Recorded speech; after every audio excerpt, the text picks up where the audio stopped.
अकोला जिल्ह्यातील वाडेगाव परिसरात मंगळवारी वादळी वाऱ्यासह पावसाने थैमान घातले आहे। विशेषतः इंदिरानगर भागात अनेक कुटुंबांच्या घरांचे अतोनात नुकसान झाले असून टीनपत्रे उडालेत, भिंती कोसळल्या आणि काही कुटुंबांचा संपूर्ण संसार उघड्यावर आला आहे।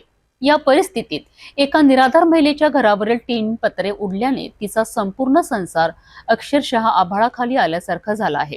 पाहूया या संकटग्रस्तांची व्यथा आणि ग्रामपंचायत सदस्यांच्या मदतीचा प्रयत्न। खुद हवा पानी से सब नुकसान हो गया मेरा। पूरे टीन उड़ के चले गए, पूरा घर का पाका पाका उड़ गया, संडास बाथरूम के पूरे दीवाला गिर गया, पूरी लाइन पूरी कट गई, सब उखड़ गई। अकेली रही थी मैं यहाँ पे।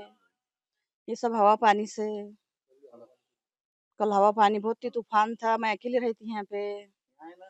कोई नहीं है, मेरे 2 बच्चों का पहले इंतकाल हो गया। किसका सहारा नहीं है, मेरे खुद में सहारा मैं।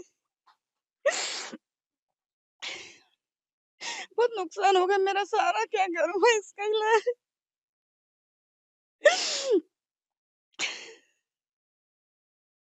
मी शेख सलीम शेख रौल्ला ग्रामपंचायत सदस्य।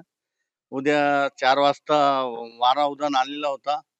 त्या वारा उधाणामध्ये झोपडपट्टीमध्ये गरीब लोकांचे घरं पुरं उद्ध्वस्त झालेले आहेत आणि त्यांची शासनानं त्वरित पंचनामा करून त्यांना न्याय द्यावे आणि त्यांना जे तात्काळ मदत होते ते मदत द्यायला।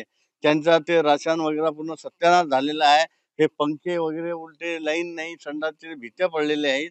तर आम्ही प्रशासनाला जागृत करत आहोत। आता सध्या 12 वाजून राहिले, कोणी आधी प्रशासनाचा माणूस आलेला नाही। ग्रामसेवक आला, कोणत्या सदस्याला माहिती दिली नाही। एकटा येऊन विमानासारखं त्यांनी केलं। आम्ही त्यांना सांगितलं किंवा प्रशासनाने तुम्ही रेणू खात्यावाले, तहसीलदार रेणू आरे पाटवारी पाठवा आणि त्या लोकांचा गरिबांचा तात्काळ ते पंचनामा करून शासनाकडे पाठवा आणि जेणेकरून त्यांना जे मदत होते तात्काळ त्या गरिबाला मदत पोहोचली पाहिजे।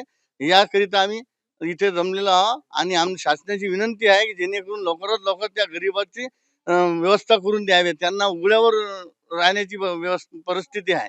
शासनानं लवकर त्यांना त्वरित जे बी आहे ते मदत तात्काळ द्यावी ही आमची विनंती आहे। वादळानंतर उभं राहणं हे गरीब कुटुंबांसाठी फार मोठं आव्हान असतं। शासनाने तातडीने या परिसरातील नुकसानीचा पंचनामा करून पीडित कुटुंबांना आपत्कालीन आर्थिक मदत करावी ही स्थानिकांची अपेक्षा आहे।